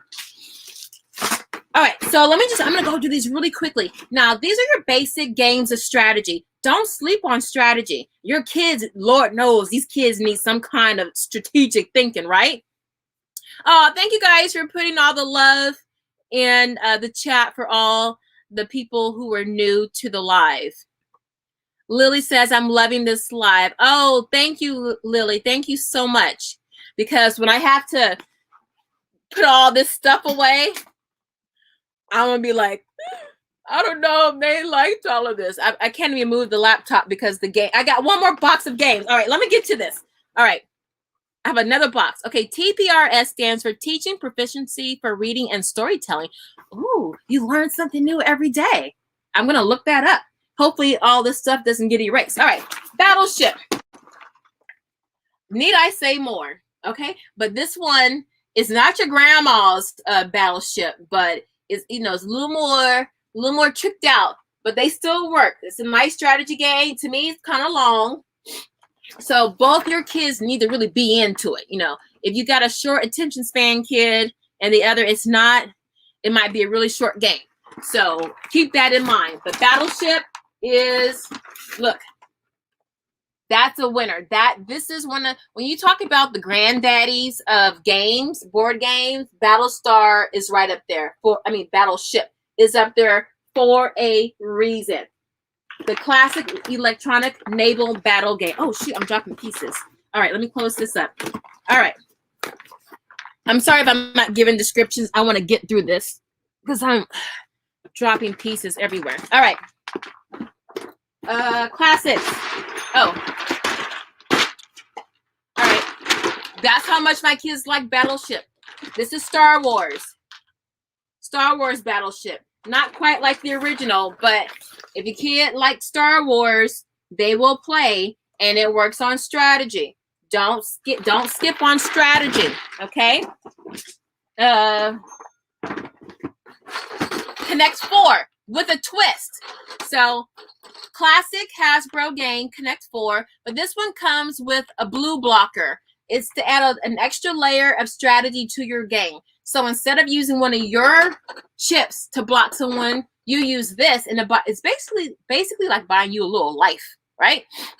So you can use that to increase or raise your strategic maneuverings. Connect 4. I Spy, Eagle Eye. Now this works on visual discrimination, your spatial awareness, and really visual discrimination, which is really important, especially with the younger kids. Having visual discrimination, when you take tests, if you're trying to get into one of those little hoity-toity private schools, they'll test your child on visual discrimination, spatial awareness, but definitely visual discrimination. And one way to work on that, if you go to the company called Critical Thinking Company, it's like a gifted education resources, materials for kids. Just is at a higher level, but it's for anyone who wants to put the work in to work with your child, but it is higher level thinking. They have workbooks on visual discrimination. It's called, they have analogies, they have visual discrimination, but you can do a game and work on that, right? Instead of doing a workbook. I'm just telling you, with the younger kids, they definitely, they started young. And it comes with a bell. Remember how I said, you know, kids like that. Whenever you have a bell, that means a game. And if you have a bell with a sand timer, you really got a game. So, you know, you gotta like persuade the situation onto them, right? So you just, now listen, I have books on these. I have I Spy books. And y'all know what it is. You just have to find whatever you're supposed to be looking for, whatever items you're looking for. But you got, it's fun. So at the bottom, it tells you what you're going to be looking for. Now this for the mom, I think it was Anja who asked about games you can do with one kid. This is one. And listen, don't worry about the grade level. Visual discrimination is highly important, okay? Now you can go online and print out some of these for older, older ages, but visual discrimination, being able to see in the midst of chaos, doesn't matter, because it's still, we use visual discrimination in our everyday lives right now, but we fail at it because we're bombarded with so many ads, advertisements, billboards. We're just, your house is I Spy, right? For those of you who have a lot of stuff in your house, and your eyes have to be able to focus on something or find something, right? In the midst of all of this stuff or clutter. So we're always using visual discrimination and we're fatigued by it, right? But this will really help build that muscle up. Okay, not that it's a muscle, but it'll help your brain to do that. So I Spy, they have lots of different versions of these. And they also have the books too. So I know it's not a tabletop for the books, but I would get the books in addition to the board game. So this is a good one. There you go. I Spy. Eagle Eye. All right. Chess. That's the ultimate. So I like no stress chess. In the beginning, we have probably at least no less than 5 chess boards because my kids are pretty advanced with it now. But this one I like because in the beginning, if you go back to some of my videos from 2015, I actually show my kids playing chess. And I show actually one of my very first videos when my kids did let me film them. My oldest one is teaching his younger brother on here how to use this. So it shows you, it kind of helps you out, walks you through. It's like Cliff Notes, right? And then when your child gets past that point where they know how to line up the pieces, then you just flip it over and rock on. And you got all your pieces right here. They go in here. And the cards, I don't know where the cards are. Where are the cards? Child, no telling. But there you go. I gotta find those cards. So anyway, so let me see.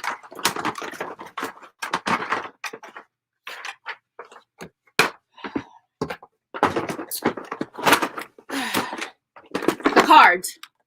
All right. So there you go.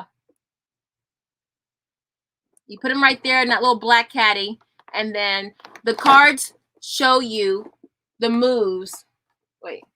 The cards show you the moves of each piece, okay? So it's like Cliff Notes. So no stress chess, Cliff Note version of games.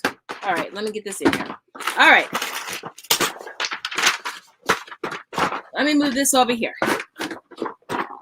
All right. Distraction, I did that, yoga. Did I do exercise stuff? All right, this one, this is discontinued. When my son did speech therapy, it seemed like every speech therapist had this game. I don't know why. I asked her, and she said, just some things, it's either the color, the height, the marbles. The kids just loved it. You never know what makes something really appealing. But if you can find it, I did get this off of eBay because it is discontinued. It's a very old game, and they just didn't bring it back. Race to escape the feeding frenzy. I can't even tell you what it's really about. It's just you're throwing stuff, and the marbles are pretty colorful. But all I know is that whenever we went to speech, My son was like, I get to do the orange fish game. He loved that. That's what it looks like. And then the marbles are pretty cute, actually. So if you can find it, all I know is that kids love it. Those are the little marbles. So I think the little character is what really drew in the kids. I don't know. All I know is that I think I spent $40 on this game, an old game. Look at the box. You know this was in somebody's garage for like 15 years. But my son loved it, and I'm like, okay, well, I'll get it. Piranha Panic. All right. For kids who really excel in math, and I only say that because this game takes some getting used to do. And this was another game that the math competition teacher had the kids do. Full disclosure, I never did this with my kid. All I know is that I would always talk to the teacher. Oh, what are you guys doing? What's the favorite game? Why is it? What games do they not like? So I cannot buy them. And she was like, oh, they love these. So if you love this, if you want your kids to, if they're doing math competitions, if you're interested in it, apparently this helps them with the higher order thinking for math. So take that what you will. Building integer fluency. There you go. And this game is actually pretty pricey. It's like $35. Okay, grades 3 and up. Not for me. All right, let's move on. I got a couple more things, and then we'll get out of here. I got this box. I don't know if I should show this guys to you, but I'm gonna do the rest of the classics. Oh shoot, I forgot about this. Okay, so for science, now this is a game.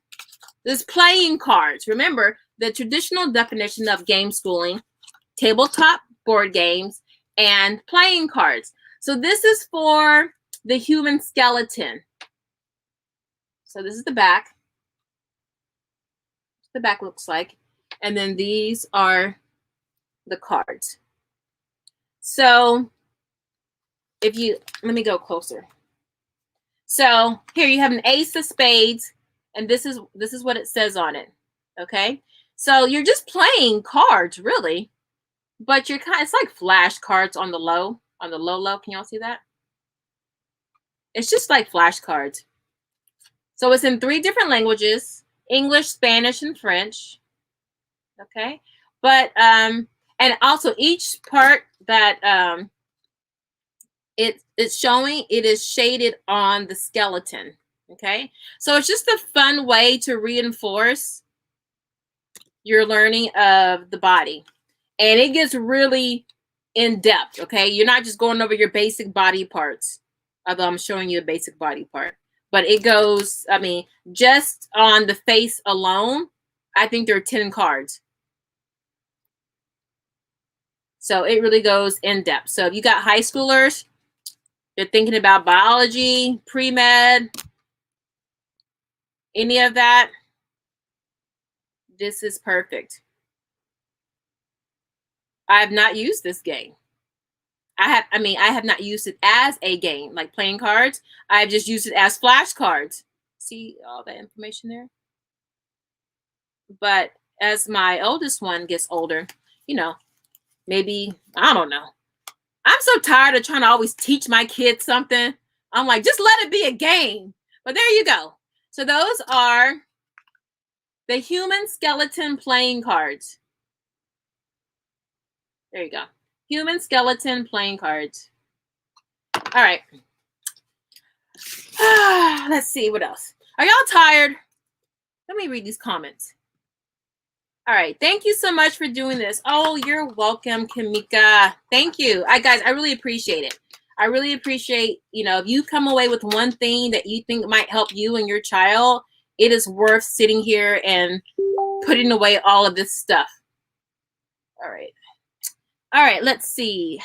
I have the Storytime Chess and the Chess Adventure Game app. No Stress Chess. I think I saw it at Barnes and Nobles. Yes, you have lots of ways to do chess. You have chesskids.com. There's no reason why no one should be doing chess, at least learning the basics. There are a lot of free resources. All right, so let me zoom through the rest of this. Let me do some PE games. What did I do with it? Oh, here we go. All right, I got 3 of them. All right, I did a video on this a while back. So, wait, oh, this is Yoga Spinner. So Yoga Spinner, y'all, with the way this world is, we all need some yoga and mindfulness. And there's nothing evil about yoga. Because I know, I'm from the South. I know how some of y'all get down. So, it's a spinner. It's really thick. It's a spinner. Let me just show you what it looks like before I spin it around. It's your spinner. And then you have your cards. I don't want to break my nails. You got your cards inside, as well as your instruction booklet. Now, I like the instruction booklet because, oh no, that's the other one. The other one is more friendly. It's like it's talking to you as a child or something. But anyway, so you do the yoga spinner. So you have this, say you spin it. Now this your child can do on his or her own. All right, blue, so it's color coded, blue, yellow, red, white, and then you have the Joker card. And then you find the corresponding cards with its color, and then you do the pose. Real simple. Actually, this would probably be a good way to start your morning. Number 1, your child's going to learn yoga terminology or vocabulary, Natty. You're going to learn vocabulary. I'm just messing with you. You're going to learn vocabulary for yoga poses. You get to see the yoga pose, and then you do it. Now, my other yoga game, it actually shows you, it gives you directions, step-by-step directions for how to do the pose. I don't have it here because it's not like a game per se. It's like an activity, which is really a game. Well, some of these, just get off of games. You know, if it's something that your child can do and have fun with it, then just go with it. I cannot get this thing back on. All right, it is what it is. I'll set it here. This one, this is a yoga one, but I do have one that's for regular exercises. It's orange. I actually have a video on it called Fitness Dice. It's a very old video. Unfortunately, that Fitness Dice is discontinued, but I did find this, which is, it's a foam ball, and you roll it, and then whatever pose you see is what you do. Knees to chest, cobra. Now, if you go online, I made a link to one that has 4 different kinds of these. So they have one where you're doing stretches, another where you're doing more aerobic activity, like running in place, walking lunges, things like that. But this, your child can definitely do on his or her own. It's exercising, and they're getting terminology for the exercise that they're doing, okay? Because physical health is really, really important, okay? Tell them to go outside, throw the ball, or go in the living room, the kitchen, wherever. Get away from me and go exercise. Give this to them. Let them go, okay? So make it a game. Again, try to get through as many of these in however long. Special note, if you have a Home Goods or TJ Maxx near you, they have timers that are literally this big. I just bought one last week. It's a 2-hour timer. It didn't tell me that on the thing. So I actually had to set my timer and just let it run, and it came out to 2 hours. And then they have another one that's an hour. And then you can find these like this, but they're a little bit bigger, like from here to here, and they're 30 minutes. So like they were like $6, I think $10. The 2-hour one was $30, but it was gorgeous, and I got it for my sons for when they do piano. But anyway, so that's how you can make anything into a fun. And then when they're done, if you have a bell, tell them to hit the bell. All right, I got more stuff. I'm tired. Headbangs Headbands. That's a classic game. It's fun because they get to put something on their head and try to guess what the other kid what's on top of the other kid's head. Think of it like charades in a way, but it's on your head. So headbands, and I'm sure I forgot some things that are down here. Oh yeah, and then this. I'm just gonna show it to y'all. Okay, it says the perfect mix of tactics and luck adds up to hours of endless fun. Roll the dice and shut a combination of tiles that matches the total of your dice. You can play solo or with friends, or you can play on the road. Okay. Now this looks like something you would find in Vegas because this is felt. It's red felt right here. And so you have all the numbers. You're rolling dice to try to match here. Can y'all see that? Yeah, it's a fun game. It has a lot of reviews on Amazon. Go check that out. I'm too tired to even explain properly. Look, I can't even say it right. All right, I'm gonna do one more and then I am out of here. All right. Oh, 2 hours, y'all. Why y'all let me be on here for 2 hours? Okay, I'm just gonna show you what's in this box. Hold on. All right. You got some of your classics. You got your regular, your standard pack of cards. If you want to play spades or whatever. Oh, I forgot the dominoes. I got Mexican dominoes. It's the train, different color. The dominoes have different colored dots on it. I don't know where it is. I think it's in one of my kids' rooms. Old Maid. These are your classics. Doesn't matter what age you are. Again, Goldfish. Same thing. Uno. These are classic games. Ooh, got my something on here. Classic games. Some strategy games. These are brain teasers. Exercise your brain. And then for your older kids, this is messed up though. It's called Square Shooters. That's a fun game.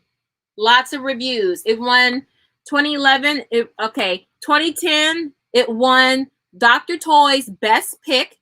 And then 2011, it won the Creative Child Magazine's Seal of Excellence.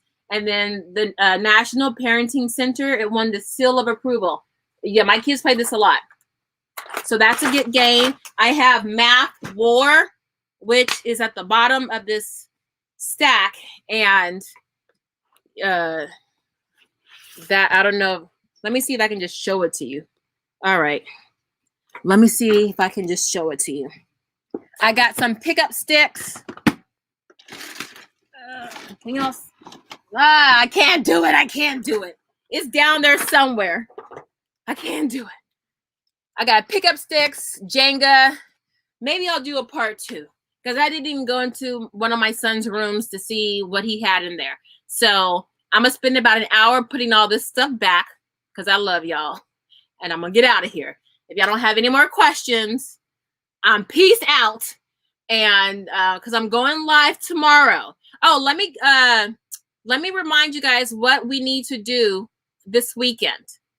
But let me catch up with some of these comments. What's the best middle school games for ELA and math? Oh, good question. Hold on. Now listen. Don't think it, I shouldn't say don't. But when you're thinking about games, remember, a lot of these games just say age 7 and up, age 10 and up, or to adult, okay? So it's not that you need a higher level of of advancement for these games.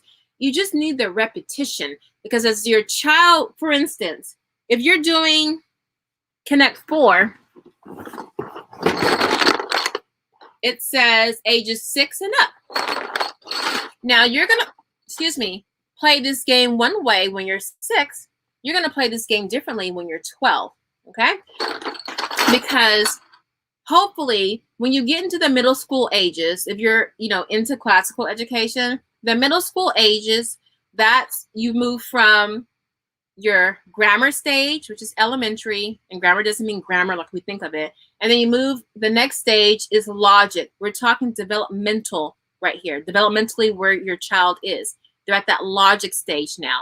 So now they're not just consuming information. Now they are asking questions about that information. So your child is going to interact with this game differently than when he did when he was in elementary school, and then what he would do when he's in high school.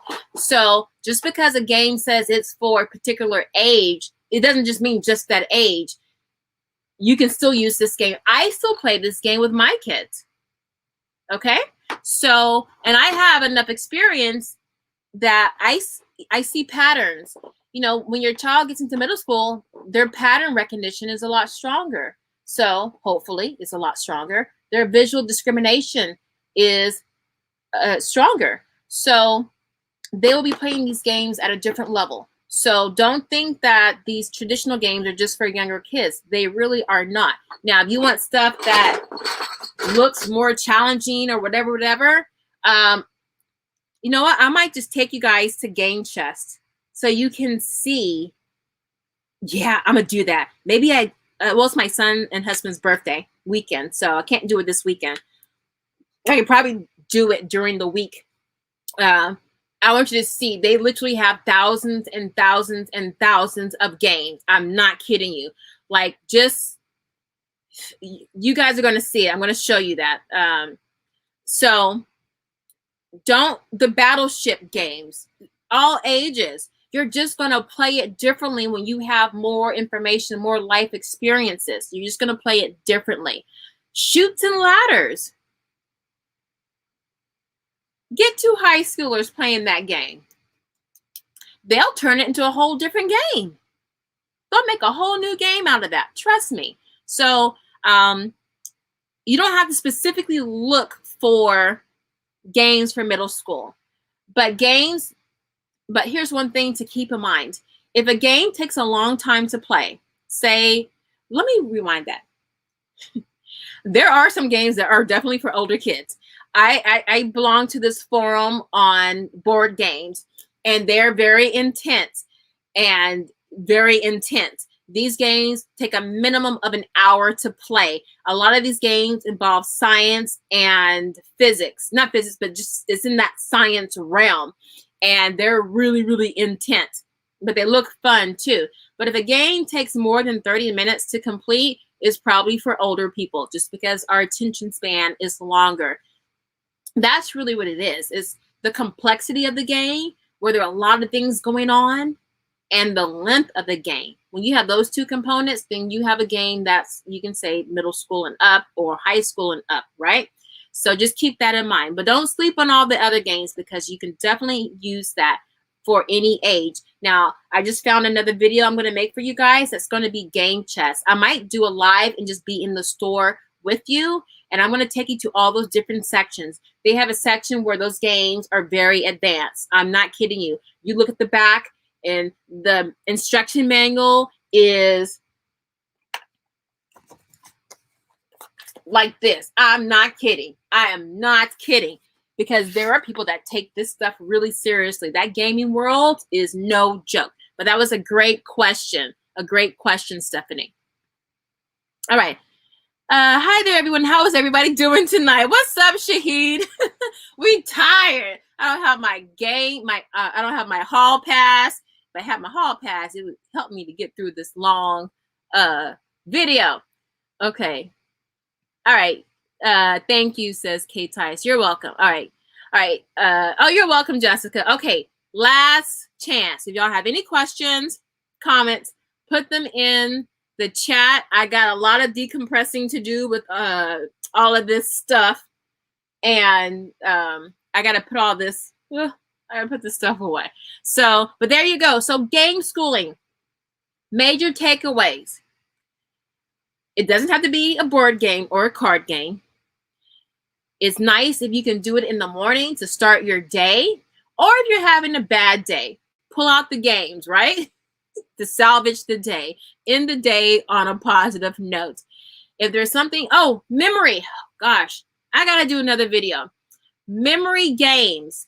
If you have a child who has slow processing speed and working memory, I think I did do a video on that. I think it's called Special Needs Homeschooling, but it doesn't have to be special needs because we do everything automatically. Like we don't know phone numbers, it's speed dial. We don't know a lot of things because we just push a button. Our mind hasn't had the chance to hold information for long periods of time or long pieces of information because it takes a shortcut. Back in the day, you had to know everybody's phone number so you can dial it on the rotary or the landline. So your mind always had opportunities every day to practice working memory, how much memory your brain can work with, right? And then the speed, how fast can your brain process that information that you're getting, okay? So we don't have that anymore or as much. So memory games, your basic memory games where you have a whole bunch of cards with all the images on it and you just have to find a matching pair, that's a memory game. It's classic. They'll never go out of style. So I'll leave you guys with that. So game schooling can be a lot of fun. I'll probably do a follow-up video with online games and gaming community so you guys can get more information from people who that's all they do in their homeschool. And they're hardcore about that. Danielle says, when are you going to tell us about the new history curriculum you mentioned yesterday? Was that the woke homeschooling one? I know woke is a scary word now, but it's woke homeschooling. Danielle, I'm so tired. Yes, so, okay, you know what? I'm going to put a poll up tomorrow because tonight I'll probably spend it putting all of these games away. Oh, wait, I got some more. But I'm going to put a poll up to see if for next week, if you want me to start on the high school series of videos or curriculum. I'm thinking you guys probably want curriculum because you really want to get started on it so you can, buy what you need. I might just make a second video. I don't know. I got to chop this up and make little short clips. But I'll just throw these up. Swish. That's another good game for working memory processing speed. That's a fun game. Zoom cubes. I'm not even going to explain it. I'll just follow up with these. I think I did do a video on those. Quadrillion. It's a strategy game. This was a game of the year. Creative Child Awards. It was a game of the year. In 2014? Yeah, in 2014. Okay. It's a game of challenge. It's a magnetic game of challenge. And then, oh, my kids love this one. Laser maze. And then there's a gravity maze that's got the cubes with the liquids in it. But it actually has a laser. So this is another strategy game. So that's pretty cool. All right. I know I got some other stuff. I don't even care at this point. My lips are dry and I'm sweating through this shirt. So I'm going to call it a wrap. But I'll put the poll up tomorrow to see what you guys want me to focus on for next week. I am going to do the game chess visit if they're open. I got to make sure they're even still open. And then I'll probably go with the curriculum reviews. But if you guys want me to do some the high school stuff, or I can do the high school the following week. But if you guys really want, I'll just put the poll up and then you guys can decide. And what I'll do is one day I'll just focus on history curriculum. The next day I'll focus on math curriculum, although I have like 15 videos on math curriculum. The next day I can focus on reading, and I'll do all grade levels. Okay, so all grade levels for reading, all grade levels for math. Okay, so we can just keep it like that. All right, guys. let me get out of here and get some dinner. Oh my gosh, it's 7:30. Oh my God, how dare you guys keep me this long? I gotta get out of here. All right, guys, I love you guys so much. If you have any other questions, leave them in the chat. This is Nikki with That Homeschool Life. I will see you tomorrow. I don't know what time, but I will be on here. So I'll see you tomorrow. I'll put the poll up. Don't forget, the homeschool planner, we are doing a live video on the planner. I have not updated that yearly calendar, but I said I was going to do it Sunday or Saturday. So we'll talk about it tomorrow. All right. I love you guys. Bye-bye.